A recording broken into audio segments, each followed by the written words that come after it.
With EA giving us the first taste of FIFA 21 in just under a month, today I thought we could go over the release date, what we can expect to see from the next instalment, and some things that we would love to see. Hi, I'm Adam, welcome to Beard Boys Gaming. If you're new here, hit that subscribe button and we can start.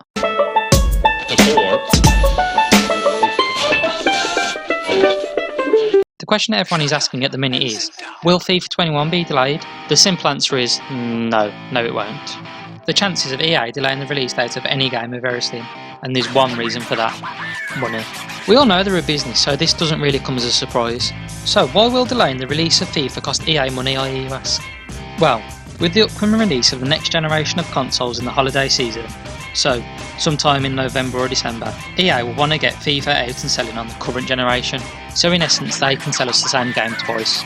So double sales for them. Winner winner. We saw the same when the current generation was released. I know I bought FIFA 14 on the Xbox 360 and the Xbox One. So this means we can expect to see FIFA 21 hit the shelves on the last Friday of September, following suit from the last few FIFAs. We can expect the first trailer to drop next month on the 11th of June. It was due to be premiered at EA3, but that's been cancelled. But luckily, EA Play is still going ahead, so we can still expect something on this date.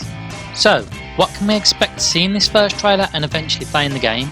Firstly, another season of Volta Football is a pretty safe bet. Since it follows a similar story to The Journey, we can expect to see the likes of Jayzinho, Revy and Sid again. If you actually played through the Volta storyline, you'll know who these ballers are, and you'll also know the storyline was about as compelling as an episode of the Teletubbies. So hopefully they will improve on that. You could also expect to see more characters and some more venues added. The actual gameplay wasn't too bad. It gave us a nostalgia feel similar to what FIFA Street gave us, with a similar style of music and commentators. So, could we expect to see game breakers in Volta Football in FIFA 21? I think if EA could come up with a way to squeeze Volta Football into other game modes like Pro Clubs or Ultimate Team, I think Volta Football could be around to stay. So what can we expect from Ultimate Team? Well, with Belgium finding that buying packs with real money a form of gambling and unlawful, will buying packs return? Of course it will. It does seem to be that the deeper your pockets, the more you benefit from this game. So hopefully we can expect to see fairer matchmaking, so those that don't spend all their money on packs can still compete.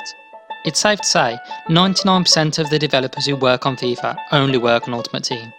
Unfortunately, all the other game modes like Pro Clubs and Career Mode are expected to take the back seat again.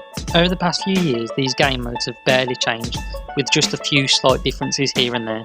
Then compare that to Ultimate Team. 4 or 5 years ago, the only special cards you could get was Team of the Week and then Team of the Season. But now, you can get ones to watch, player moments, record breakers, shapeshifters, Team of the Season so far, Team of the Year nominees, Team of the Year, UEFA Europa League Live, UEFA Europa League Man of the Match, UEFA Europa League Team of the Tournament items, Ultimate Screen, Winter Refresh, Conmebol Libertadores items, Conmebol Suda America items, Libertadores Kickoff, Libertadores Man of the Match items, Champions League, Team of the Week moments, award winners, Player of the Month, flashbacks, FUT birthday, future stars, headliners, heroes and icons. And breathe. If you needed any proof at all that all EA care about is money, just look at all those cards I just listed off. If you don't play much of Ultimate Team, I do feel sorry for you because it does feel like EA are forgetting about you. Like I said, at the end of the day, EA are a business, and Ultimate Team is such a cash cow for them. It's no surprise they put so much time and resources into it. Another big talking point in the run-up to FIFA is the player who will appear on the front cover. FIFA 20 saw the Galactico Eden Hazard front the game. But with injury and poor form, the chance of the Belgian appearing on FIFA are slim. So, who could replace him? Heung-min Son seems to be a fan favourite amongst the FIFA community. But with Liverpool taking the Premier League by storm this year, players like Van Dijk, Mane, Salah, or a return for Henderson could be very much on the cards. But let us know in the comments who you think will be the face of FIFA next year. One player who almost certainly won't be returning to the cover is Cristiano Ronaldo. That is, if he stays at Juventus. Sorry, Pierre Monte Calcio. With Konami signing a 3-year deal with the old lady, it's safe to say you won't see any of their players on the cover. This was actually a big scalp for Konami and PES, and I wouldn't be surprised to see more clubs make the move. But with it being reported that both the English FA and the Spanish FA have signed deals with EA, it's more likely to be more Italian teams making the move over. With all that being said, we are really hoping EA bring in some changes for FIFA 21. A much needed and long overdue overhaul to the manager mode would be a nice start. As I said earlier, this game mode has barely changed in years. The layout hasn't even changed, it's that bad. So what do we want to see? I think the first thing we would all love to see is more control over the club that you're in charge of. Imagine if you could customise the kits after the first season and change the sponsors. I don't even think this would be too hard to implement, as you can already customise kits in pro clubs. Another area which I think players would love to have more control over is the stadiums. If you take a small team from League 2 to win in the Champions League, you would hope they would increase their capacity of the stadium. But as it is, you will still be stuck at Ivy Lane or whatever the stock stadium is. Also, the price of tickets. Similar to how franchise mode is played in the Madden series, where you can increase the price of tickets and therefore increase profits, but fan satisfaction may decrease. Something like that I would love to see. Something I would like to see as well, which I think would improve career mode a lot, is full youth teams that could actually play games, and you can see how the players are performing with reports from the youth coach providing you this information. I think it's kind of stupid that you could be the manager of big teams such as Real Madrid, Barcelona, Man United, Pierre Monte Calcio, and you still have to set up the scouting and youth system. It seems like something that already have in place. While on the subject of scouting, I think better scouts would much improve the game. You could be the manager of like Stevenage, and your scout comes back with reports saying, I think you should look at Harry Kane, I think you should look at Jadon Sancho. I know they're good players, I'm never going to afford them for bloody Stevenage though.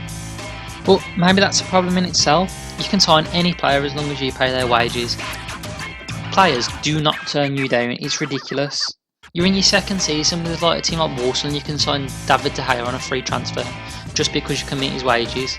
I know footballers are quite money driven nowadays, shall we say, but I don't think they'll drop down 4 divisions. So more realistic transfers is what I'm saying.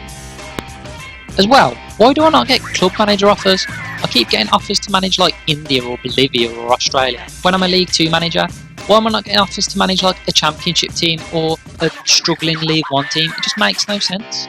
The last game mode I want to talk about is Pro Clubs. This is a game mode I know a lot of people play, and it's one that's not changed in 3 or 4 years easy.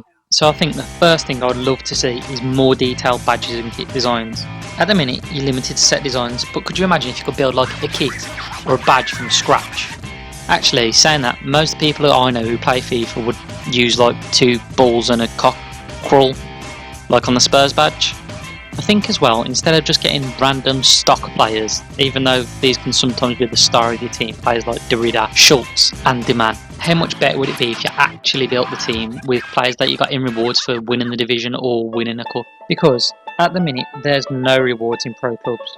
So once you get promoted, there's no point in carrying on trying to win the league or even entering the cups, other than just personal satisfaction really. I think once you've actually built the team, more customisation of your formation and your tactics would be amazing. Again, this shouldn't be too difficult to do because you can already do it in manager mode and career mode and ultimate team. And like I said earlier, if you could bring Volta football into pro clubs, that would be such a laugh. 5v5 with 4 of your mates, could you imagine? And it could stop the who's going to be the any argument as well, because I've got mates who are shocking at FIFA but want to be the any player. The last thing which I think would give pro clubs a massive boost is to bring in the Champions League or Europa League, similar to how the cups already were, so you have to win like 4 games on the bounce or something. But when you get to the final, you're actually in the Champions League final, and when you win, you lift the Champions League Cup. That would be such a great feeling with your mates. Anyway, thanks for listening to me rabbit on about things that I would like to see in FIFA 21. If there's anything that you would like to see in 21 that you think we've missed, just tell us in the comments below. If you've liked this video, smash that like button. And if you're new here, subscribe to the channel as well. Until next time, bye!